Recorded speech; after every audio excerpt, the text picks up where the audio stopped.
प्यारे बच्चों, परख एग्ज़ाम जो आपका होने वाला है उसके अंतर्गत हम साइंस के पेपर हल कर रहे थे। तो चलिए बढ़ते हैं इसी क्रम में आज चौथे पेपर की ओर। यहाँ पर है पहला क्वेश्चन, निम्नलिखित में से प्राकृतिक रेशा नहीं है।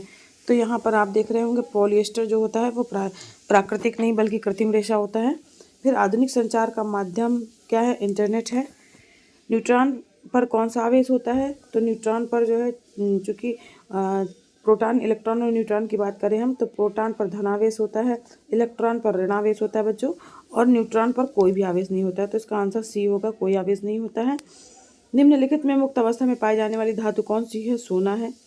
एक कोशीय जीव की बात करें हम तो अमीबा जो है वो एक कोशीय जीव है आपका। आगे नेक्स्ट क्वेश्चन है आपको, कोशिका को ऊर्जा ग्रह कहा जाता है। तो माइटोकॉन्ड्रिया आपने पढ़ा भी होगा बच्चों, माइटोकॉन्ड्रिया को कोशिका का ऊर्जा ग्रह कहा जाता है। फल पकाने के लिए कौन से हार्मोन्स का प्रयोग किया जाता है?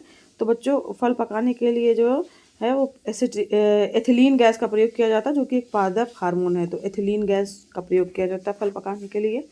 सामान्य नेत्र के लिए निकटतम बिंदु की दूरी क्या है? 25 सेंटीमीटर, आप सबको पता होगा। अमीटर के द्वारा विद्युत धारा मापा जाता है, इसके पहले वाले पेपर में भी था ये क्वेश्चन। कार्बन का क्रिस्टलीय रूप है तो ग्रेफाइट जो है वो क्रिस्टल के रूप में पाया जाता है। पुनः प्राप्त न होने वाली यानी अनवीकरणीय ऊर्जा का स्रोत कौन सा है जिसको हम पुनः नहीं प्राप्त कर सकते हैं? तो यहाँ पर देखिए एक विकल्प दिया गया है विद्युत ऊर्जा। तो विद्युत ऊर्जा इसका आंसर होगा बच्चों।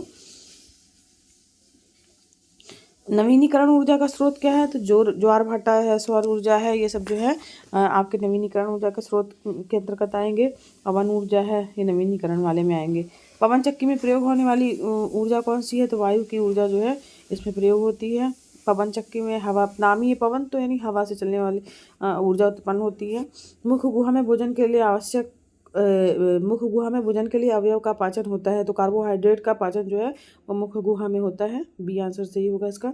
भोजन का पाचन पूर्ण हो जाता है तो छोटी आंत में ही भोजन का पाचन जो है वो पूर्ण होता है। यहाँ पर 15 में का बी विकल्प सही होगा बच्चों।